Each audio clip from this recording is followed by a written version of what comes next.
automatic naman siya. Automatic ang compressor. Sabihin, kapag ang lamig-lamig ng ano, moist ang lamig.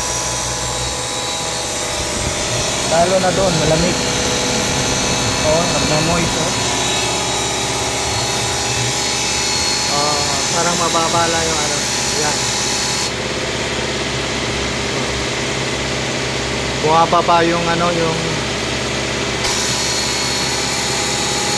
high pressure pag namamatay ang compressor. Okay. Pag minor naman, dapat mga 35 to ano siya dapat 200 to 250. Kaso bumababa yung ano, high pressure, mababa. Ayan o, napansin nyo up and down.